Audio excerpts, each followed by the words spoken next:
self-realization. Before we begin our session, let's offer our prayers to Prabhupada and Lord Krishna.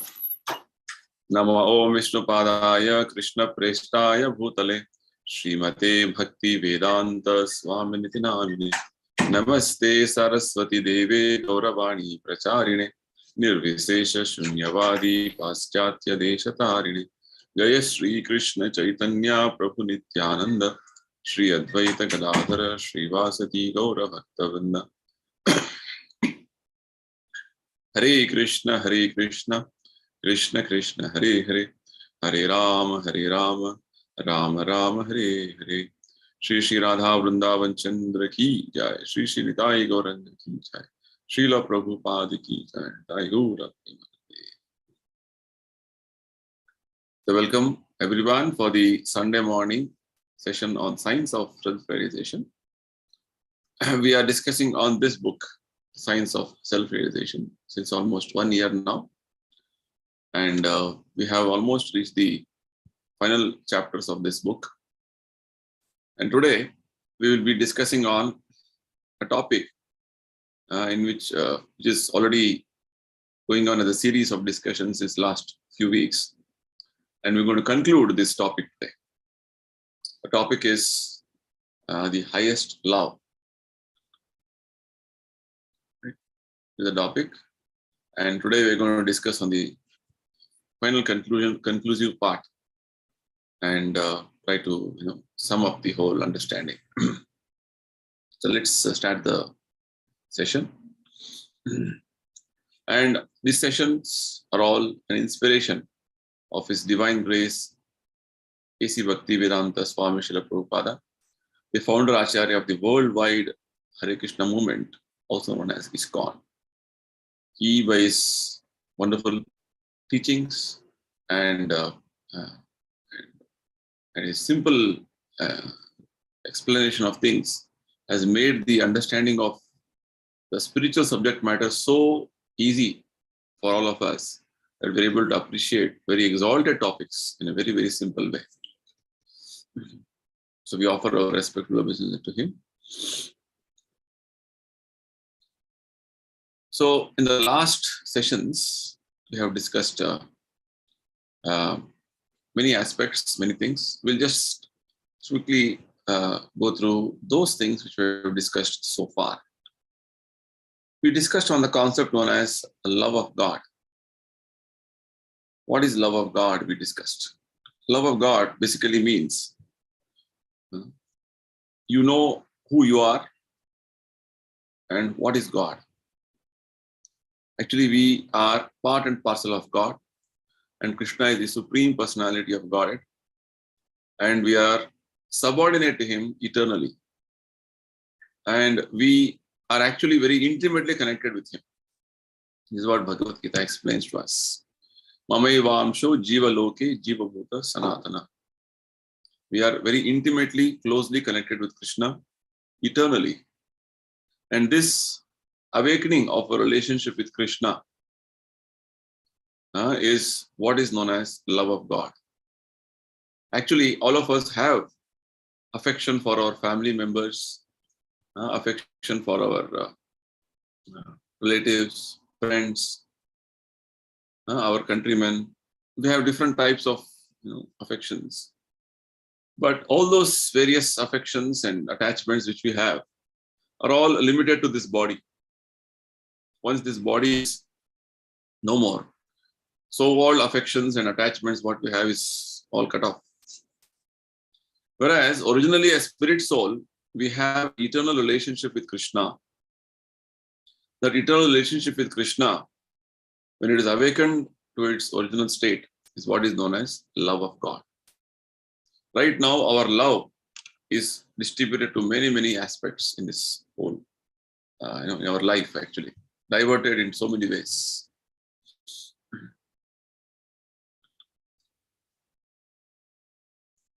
And we also discussed how this love of God is not that it is some fictional or imaginary aspect. It is as factual as our existence is.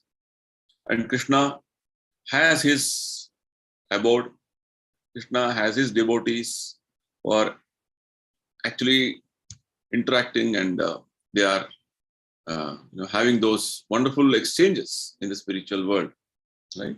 This love of God, love of God is being exhibited in its full form in the spiritual world between Krishna and his devotees. Whereas in the material world, we are busy with what is known as 4 Purusharthas: Dharma, Artha, Kama, and Moksha. Right? And we are completely absorbed in these 4 aspects of life. Now, what does this mean? This means actually that we take up religiosity for some material profit, material benefit. And then once we get some material benefit, Artha, then we engage that in our gratification of senses. It is called Kama. And when we are frustrated in our attempts and disappointed in our whole endeavors, we would like to nullify everything. That is called moksha, an ordinary way of understanding. So people are mostly engaged in these 4 activities: dharma, artha, kama, moksha. And they think this is what his life is. For most people, moksha means going to heavens or enjoying heavenly pleasures or having a better materialistic comfortable life. This is not the understanding of what is moksha means. So people are busy in these 4 activities for their own satisfaction of material desires.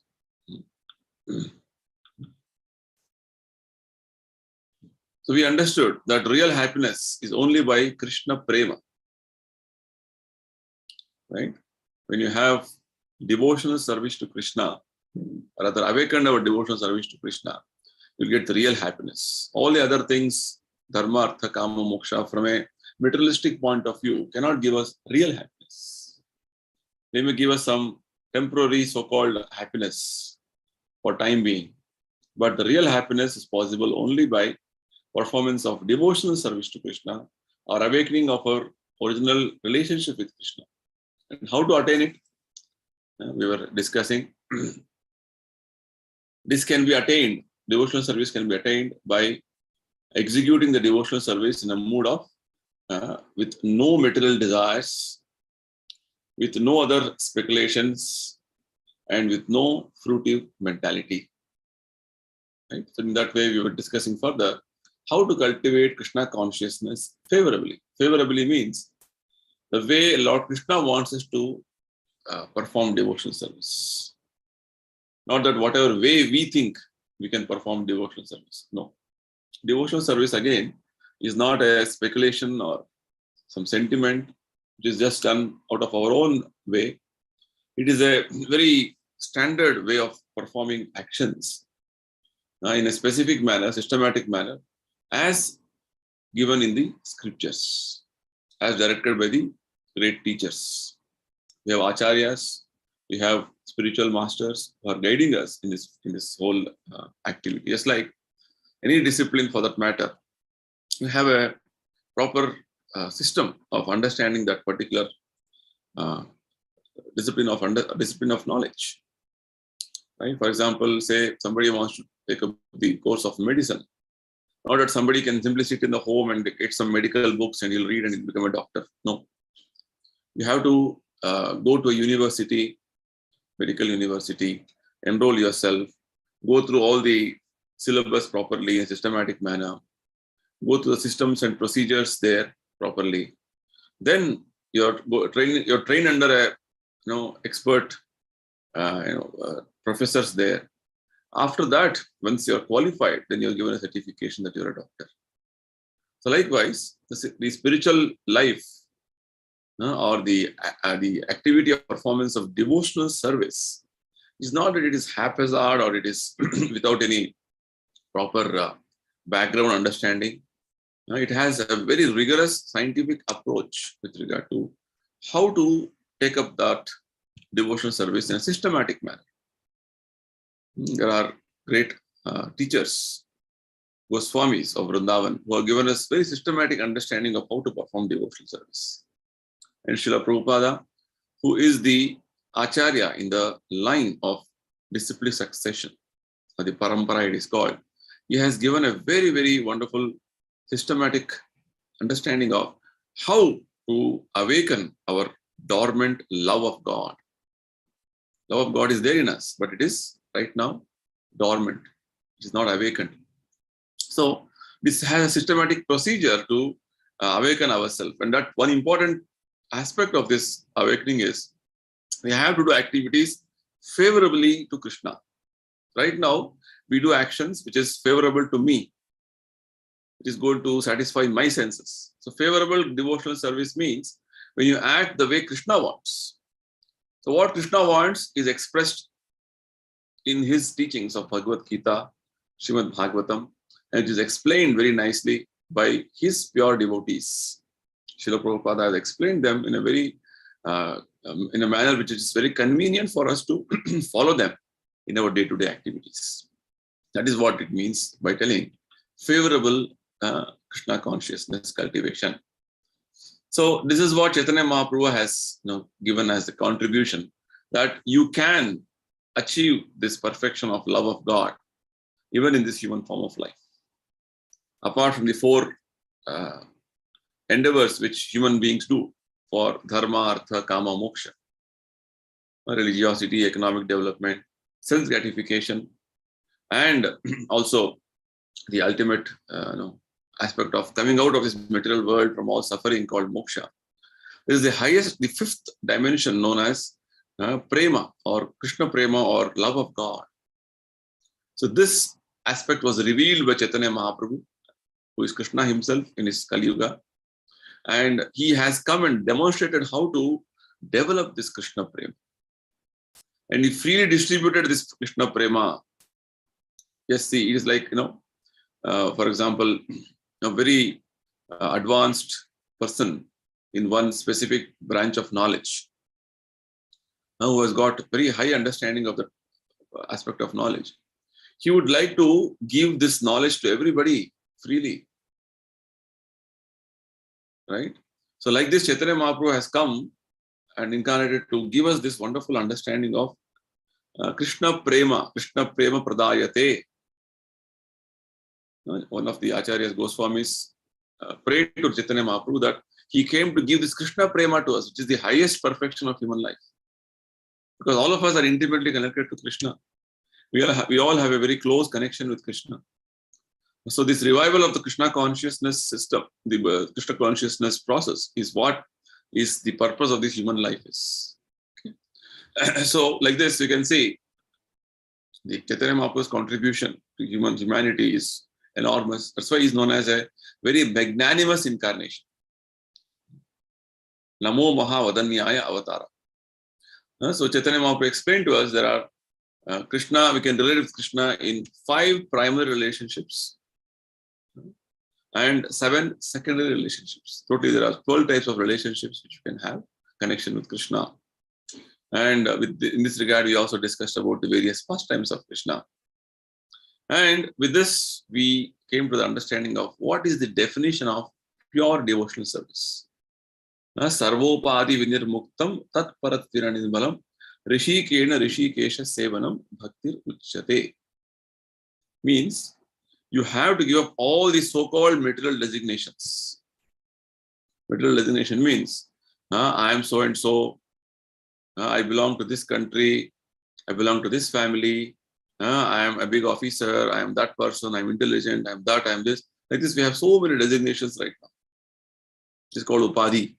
So when you are free from all these designations and only have one Upadhi, that is, I am servant of Krishna, I am part and parcel of Krishna, I am eternally connected to Krishna, this understanding.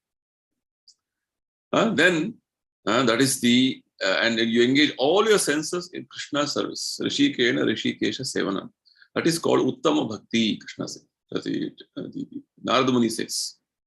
It's the definition of pure devotional service, which we discussed in our previous sessions.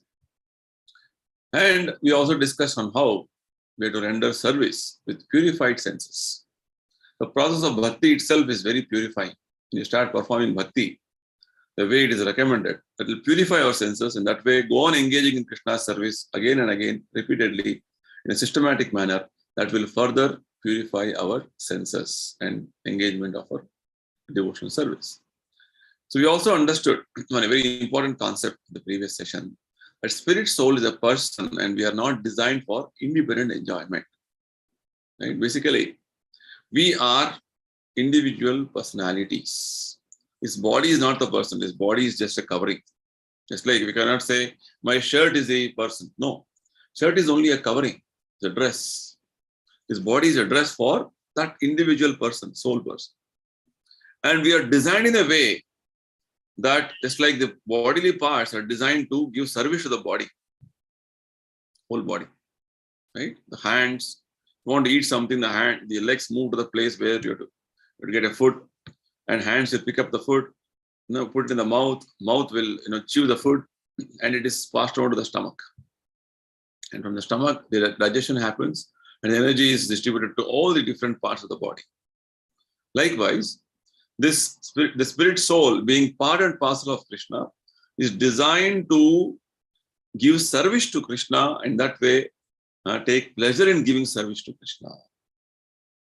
Independently, we try to take pleasures, like you hand things. Independently, I can be happy. That is not the way. It can never be happy. It is not designed in that way. Similarly, by constitution, we are designed to serve Krishna. And we take pleasure by serving Krishna. We'll understand this aspect in today's session in some more examples and details. So, basically, one of the important qualifications of pure devotee is that you always want to give service without any motivation. And this, we're further elaborating on a topic of pure devotional service. And why pure devotional service? Because pure devotional service will give us the opportunity to awaken our Krishna Prema, love of God, which is actually our actual spiritual situation. So, pure devotional service means there is no ambition or motive. We only have one motive, that is to satisfy Krishna. It is called pure Krishna consciousness. Every other transcendental function or mode of worship is backed by a motive. Even in the aspect of performance of spiritual activities, there can be many motives. We have some list of things which we will like to discuss. Somebody may perform the aspect of spiritual life for salvation. Right? Salvation means, I don't want any more this material suffering. I want complete liberation. That is called salvation. Or somebody is performing the spiritual life with some intention of getting material prosperity. Lord Krishna explains in Bhagavad Gita that artharti, jignasu, jnani.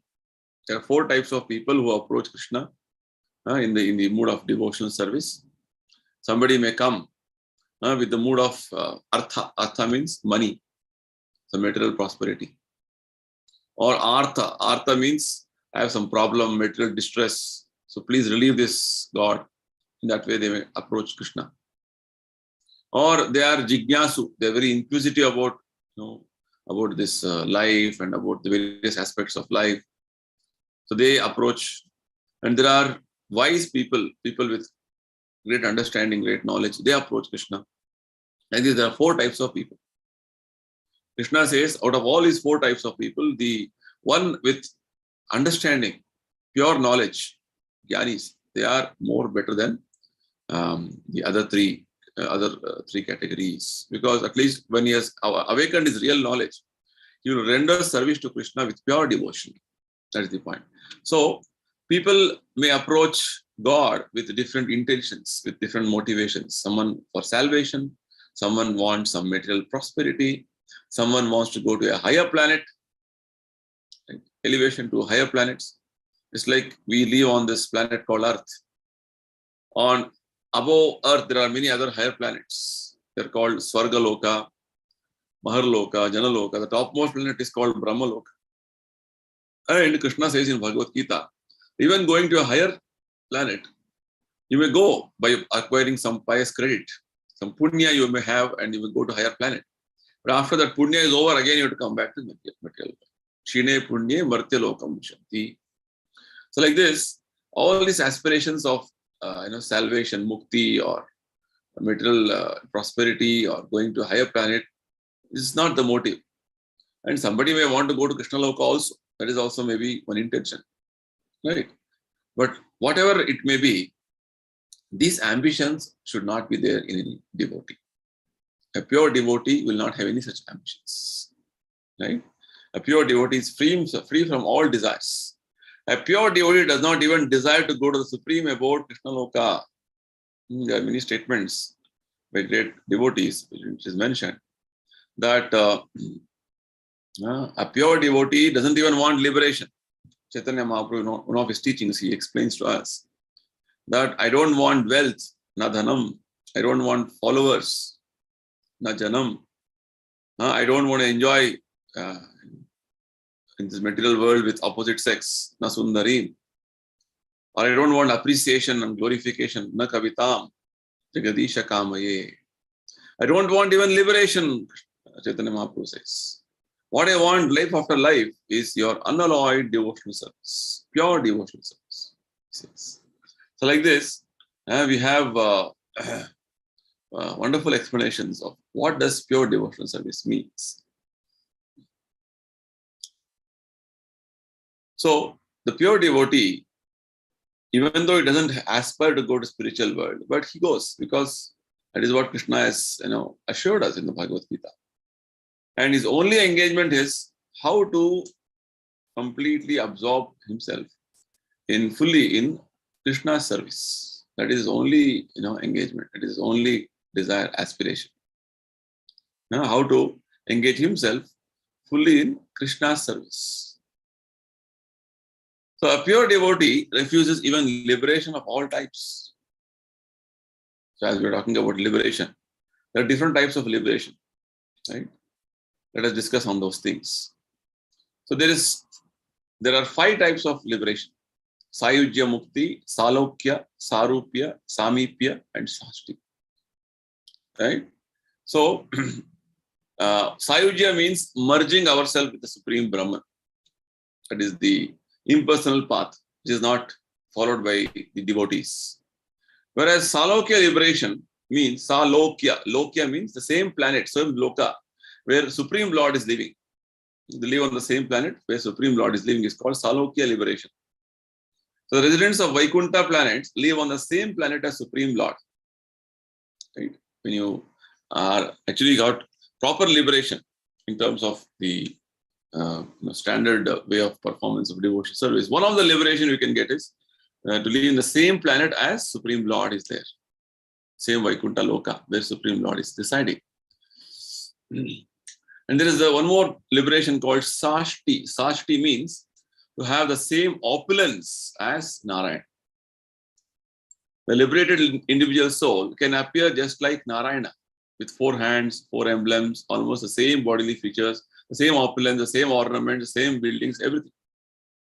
Sashti means having same opulence like Krishna. It's like Vaikuntha Loka. It's like Krishna has, Narayana has 4 hands with Shankha, Chakra, Gada, Padma. Similarly, the liberated entities there, spirit souls, all have 4 hands like Narayana. It's called same opulence as Narayana. So this is one liberation. So Salokya, Sashti, then Sarupya. Sarupya means to have the same form or features like the Supreme Lord. And the one more liberation known as Samipya means never to be far away but always to be associated with Supreme Lord. Always being very close to Supreme Lord, not very far away. So like this, there are 5 types of liberation. Samipya, further Prabhupada explains, just as we are sitting together, so one can associate with the Lord. This is called Samipya Mukti, the liberation of being nearer. So, but pure devotees, however, do not accept these various forms of liberation. So, what is their aspiration? What is their desire? They only want to be engaged in Krishna's service. It's a very important point to be noted here. They don't want any liberation also. I want to be close to Krishna, or I want to have same features of Krishna or Narayana, same planet as Krishna, Salokya, same opulence as Krishna. No. They only want to be engaged in Krishna's service, whether in hell or heaven. That is the aspiration of a devotee. They are not concerned with any kind of liberation. Right? Those who are actually Krishna conscious achieve the association of Supreme Lord, but they do not desire it. The point is, pure devotees already have Krishna's association, but they don't specifically desire for it.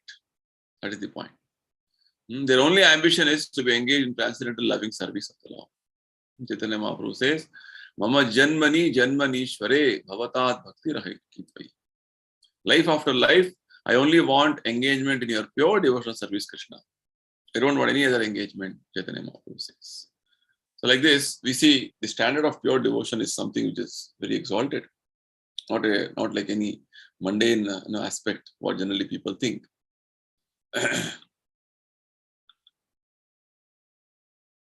The highest perfection of devotional service of Krishna consciousness is exhibited when a devotee refuses to accept any benediction or profit from Supreme Lord. Right? So, a devotee doesn't want any material benefit or any benediction or any sort of some ulterior motives he has. No, it is not pure devotional service. Right? The highest perfection of devotional service is when a devotee refuses to accept any benediction. And we have a wonderful example in this regard of Prahlad Maharaj. After Narasimha killed Hiranyakashipu, Prahlad's father, Lord Narasimha asked Prahlad Maharaj, now you please ask any benediction. And Prahlad Maharaj, in fact, he was offered whatever he liked. Right? So, in fact, he could ask anything. But Prahlad Maharaj said, my Lord, I am your eternal servant. It is my duty to serve you. So how can I accept any benefit from it? Then I would not be a servant, I would be a merchant. Vanik. Vanik means merchant. Merchant means business transaction. I give something and I get something for it. It's not a business transaction with Krishna. No. It's a pure transcendental interaction wherein there is no expectation of anything from Krishna. That is called service. Just like this aspect of service can be found in the material world in terms of a mother offering her service to her child. Without any expectation, she offers the service to child. So likewise, we see when we realize that we are part and parcel of Krishna and we only want to serve Krishna without any motivation, without any agenda, without any other ulterior motive. Right? No expectation of anything from Krishna. Just want to give service. That is called pure devotional service.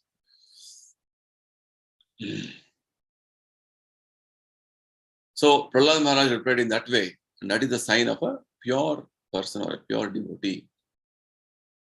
Krishna is so kind that he fulfills all the desires of a devotee, even if he wants material benediction. Krishna fulfilling any desire of a devotee is not difficult because he is unlimitedly powerful. So, Lord, without even devotees asking, he fulfills all desires of a devotee, even if you want some material benedictions. If at the bottom of the devotee's heart there is some desire, he also fulfills that. He is so kind. Right? Whereas a devotee is always having this understanding that I don't want anything other than Krishna's service. The sublime position of Bhakti Yoga or devotional service is that a pure devotee refuses to accept the various kinds of liberation, even if offered by Supreme Lord. Even Lord wants to give some benediction to a devotee of different kinds of liberation of some material benedictions. The devotee doesn't want to take it. We have a nice example of this in the life of Dhruva Maharaj. Dhruva Maharaj, he was a small 5-year-old boy.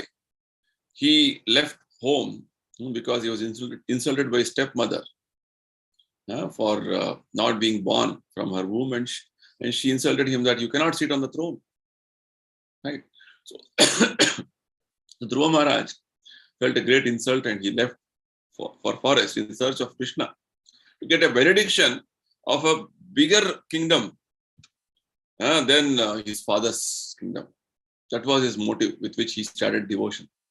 But in the process of performing devotion, he got purified in such a way that he was, when Krishna appeared before him, started offering prayers. Krishna, I was looking for some broken pieces of glass. But now I got a benediction that you yourself as a very valuable jewel in front of me. I don't want any material benedictions, please. But Krishna, he knew for what reason Dhruva Maharaj had performed devotion to him initially. So even without Dhruva Maharaj further asking, Lord Krishna gave benediction that you rule this. I'll give you pole star, Dhruva planet. And you're going to rule this whole universe for 36,000 years. This benediction he gave. And after the end of this creation, you will come back to me. Later, Dhruva was repenting for what benediction he got. Simply, I desired to have some material benediction. So Krishna fulfilled that. He was repenting. I would have further accelerated my going back to spiritual world, but I have simply delayed it now. That was his repentance. So there is a devotee, a pure devotee doesn't want any such material motives. The pure devotee refuses to accept the various kinds of liberation, even if offered by Supreme Lord. So actually, material motive will not give us love of God. It's a very important point Prabhupada makes. If one has material desires or motives within himself, and for fulfillment of such desires, he engages himself in devotional service, the result will be that he will never get pure love of God. Right? With some material motivations, with some material desires, even for salvation, you do devotional service, you will never get pure love of God, which is actually the purpose of this human life. So you'll be free from all material desires. Anyabhilashita shunyam.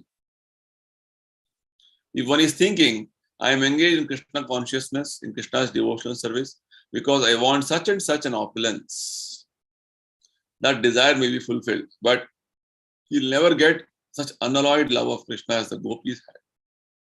So, to have pure devotional service or Krishna prema should be free from all desires. There should be no tinge or no trace of any desire in our heart, except for the desire of serving Krishna. Right? That is the whole discussion we are doing now.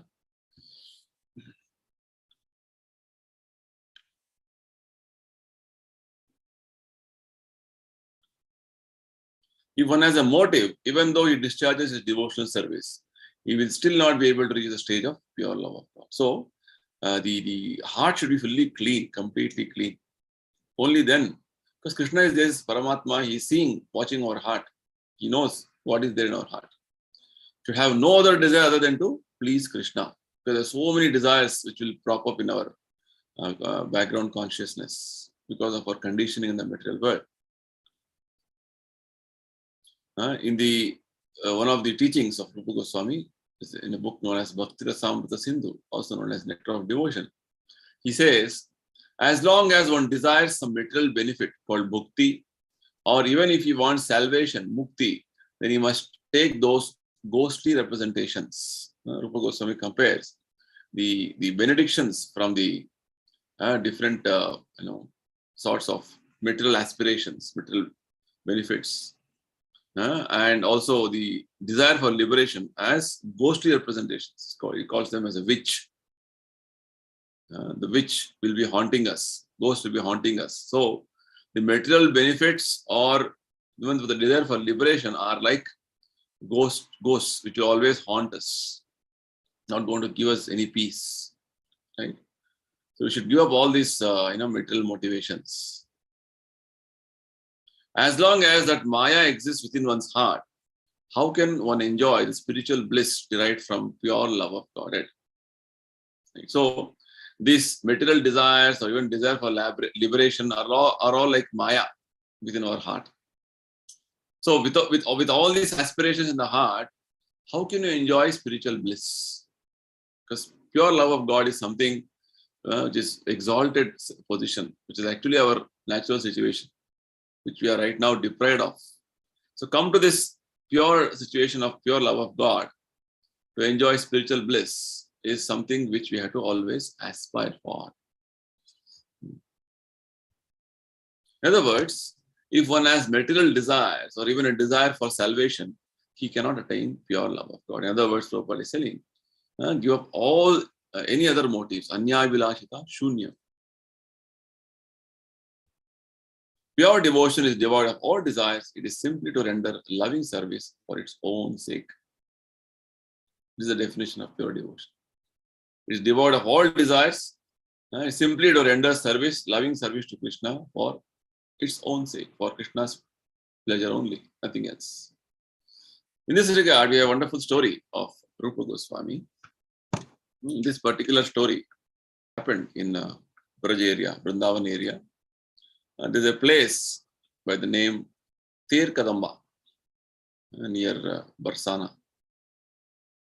This place is known by its name. Why? Because Krishna, 5,000 years ago, there was a big Kadamba Vriksha, Kadamba tree there, and used to call out all the cows.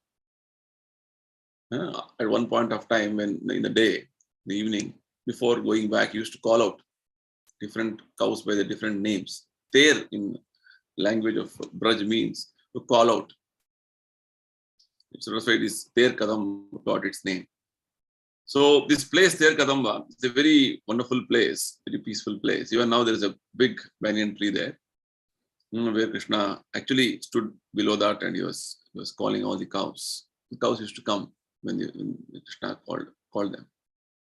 And the same place where Srila Rupa Goswami, one of the great acharyas, direct disciples of Chaitanya Mahaprabhu, when Chaitanya Mahaprabhu got instruction from, when Rupa Goswami got instruction from Chaitanya Mahaprabhu that he should go to Vrindavan and excavate the lost holy places there, rejuvenate them, and write books on devotion, he came to this place known as Ter Kadamba first.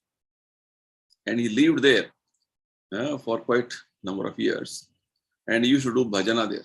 Means he used to do his devotional service of always remembering Krishna and writing books there.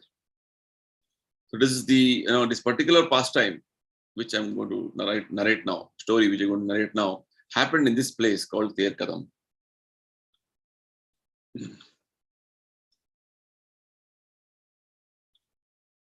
So there's a nice example in the life of Rupa Goswami. Rupa Goswami and his brother, Sanatana Goswami, were living separately in Vrindavan and going on with their bhajana, devotional service. They're all direct disciples of Chaitanya Mahaprabhu. Rupa Goswami was living in the forest and there was no facility for cooking nice food or begging from the village for a chapati to eat. So this Rupa Goswami was living in a very remote area in a forest. There was no opportunity for even begging. So Rupa Goswami was the younger brother of Sanatana Goswami. And Rupa Goswami once he thought, if I could get some foodstuff, then I could prepare nice dishes and offer them to Krishna and invite my elder brother. So this desire he got one day. If I can get some good foodstuff, I'll make some preparations and invite my brother, elder brother, for nice prasadam. When Rupa Goswami simply desired like this, what happened? Next moment, a nice girl about 12 years old came and delivered an abundance of foodstuffs, milk, flour, ghee, etc. Everything she delivered. And actually, in fact, this is the system, Vedic system, that sometimes householders, they always give some donations of foodstuffs to mendicants and sages in the renowned sort of life, because their life is completely dedicated for Krishna's service. Householders' duty is to give them the charity of foodstuffs like this. So Rupa Goswami was very glad that Krishna had sent so many things and that he could now prepare a feast. So he just desired, and one girl came and gave so many nice foodstuffs. So very nice, the raw materials. So he was thinking, oh, very nice. Now I'll cook a nice feast for Lord Krishna and invite my brother. So he prepared a feast and he invited his elder brother. When Sanatana Goswami came, he was astonished. I think in this middle of the forest, how my brother managed to get so many items and make such a big feast, he was thinking. So he asked his brother, Rupa Goswami, Sanatana Goswami asked Rupa Goswami, how have you secured such things? You have prepared such a nice feast in the forest. How is it possible? This was the question. Right? So for which Rupa Goswami explains, in the morning I desired for it, and by chance Krishna sent me all these things. A nice girl came and she offered it to me. That's what Rupa Goswami is explaining, how all these things happened. So he was describing, Rupa Goswami was describing this. It was very beautiful, nice girl, 12-year-old. And she came and gave all these items and she went away. Then Sanatana Goswami said, after hearing description of that beautiful girl, but this nice girl is Radharani, actually. And you have taken service from Radharani, Lord's eternal consort. It's a great blunder. See, in devotional service, devotees want to give service to Krishna always. Krishna and Radharani and all his associates. We never want to take any service from Krishna. Whereas now Sanatana Goswami is identifying, or he recognized, what blunder you have done, my brother. You have taken service from Radharani herself. It's not good actually. We are ruined now.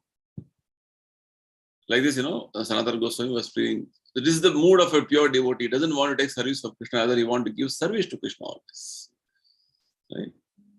So this is the philosophy. They would not accept service from the Lord. They simply want to render service to Krishna. You see, this is called pure devotional service. So this is a nice, wonderful, incident which happened in the life of Rupa Goswami, Sanatana Goswami, wherein they are exhibiting the highest level of, consciousness a devotee has in their own behavior. But Krishna is so clever that he also wants to serve his devotees. See, one side devotees want to serve Krishna, and Krishna also wants to give service to Krishna devotees. That is called reciprocal. He looks for an opportunity to serve his devotees. This is called spiritual competition. Lord is always looking forward, how can I give service to my devotees? A pure devotee does not want anything from Krishna. He simply wants to serve Krishna. Right? Whereas Krishna also is seeing and is waiting for an opportunity to serve his devotees. One side devotees want to serve Krishna, and Krishna wants to serve his devotees. This is the wonderful mood in the spiritual world. Krishna is always anxious to please his devotees, as a devotee is to please him. Right? Devotee want to please Krishna, so Krishna always wants to please his devotees. So with this, we will try to conclude our discussions with this last point about what is the situation in the material world and what is the situation in the spiritual world. We'll try to summarize what all we have discussed so far in the last 4 sessions, including this session, and try to understand the situation in the material world compared with the spiritual world. So the transcendental world is what? The way we saw just now. Devotees always want to render service to Krishna. On the absolute plane, there is no exploitation. Right? Whereas in the material world, you see, everybody wants to take out service from somebody, but they don't want to give service to others. The spiritual world, everyone wants to serve. No one wants to take service. In the transcendental world, everyone wants to give service. The material world is opposite. You just want to take service. Whatever's coming, let me get it. In the transcendental world, spiritual world, you want to give service to me, and I want to give service to you. Such a nice attitude. Nobody would do. Is the mood of a servant. I want to serve you. I want to serve you. Right? And other person also thinks, I want to serve you. It's a nice, wonderful attitude. Right? But in the material world, everybody is demanding, you serve me. You respect me. Everybody thinks like that. So the material world means that I want to pickpocket you and you want to pickpocket me. That's all. This material world. Very nicely, Prabhupada has captured the whole, the mood of the material world. I want to pickpocket you and you want to pickpocket me. That's all. This is material world. Right? We should try to understand it. In the material world, everyone wants to exploit his friend, his father, his mother, everyone. Material world, you see, everything is having some agenda, everything is having some motive. The relationship of husband, wife, or children, relatives, everything, there's a motive. When the motive is not fulfilled, there's a relationship breaks, strained relationship. So like this material world is filled with such understanding. Why do divorces take place? There is somewhere non-fulfillment of the motive of each other person. So likewise, in the material world, everybody wants to exploit other person. Either it is friend, relative, father, mother, children, everybody is that way, that mood. But in the transcendental world, the mood is not of exploitation, it is mood of service. Everybody wants to serve. Everyone has Krishna as a central point of serving, and all the devotees, either as friends or servants or parents or lovers of Krishna, all want to serve him. This is the mood of Vrindavan, transcendental world. Everybody wants to serve Krishna. Krishna also wants to serve his devotees. Just see. Same time, Krishna also wants to serve his devotees. Right? This is a transcendental relationship. The main function is to serve. Although there is no necessity of service, for everyone is always full. Actually, in the spiritual world, there is no need of any service at all. Lord is himself fully satisfied. Here, we are hankering for something or looking forward to something because we are lacking something. In spiritual world, there is no lacking. There is no shortage of anything. Everything is full. But even then, there is an interaction or there is a wonderful, dealing between Krishna and his devotees in the mood of service. I want to serve you. Devotees always want to serve Krishna, and Krishna always want to serve his devotees. So this exchange is so sweet that devotees are experiencing, relishing this wonderful, aspect of service.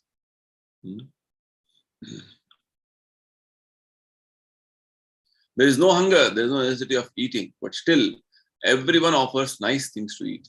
This is a transcendental world. Like material world, we are all hungry, always we want food, and we don't get the right food. Spiritual world, everything is full. There's no need of any arrangement of any eating things. But always we would like to offer Krishna food, and Krishna eats that. Oh, we feel transcendental bliss. This is called transcendental world. Sorry. Unless we attain the stage of simply serving Krishna or his devotee, we cannot relish the transcendental pleasure of service. In the material world, there's a hankering, there's lamentation, there's so much of shortage, scarcity of so many things. That's why we are looking forward always. Somebody will come, somebody will give me, somebody will help me. Spiritual world is not like that. It's only just offer service for the sake of giving service to Krishna. This is going to give them transcendental pleasure of such service. That is the point. If you have any motive, then that sense will never be awakened. Any material motive is there, some aspiration is there, then you are not fit to be in the spiritual world. That's where in the material world. So purify our motives, purify our intentions, and have only one desire, which is only to serve Krishna and his devotees. Then you see, you will be in spiritual world always. Without a motive, without desire for personal self-gratification, service should be rendered to the Supreme Lord and his devotees.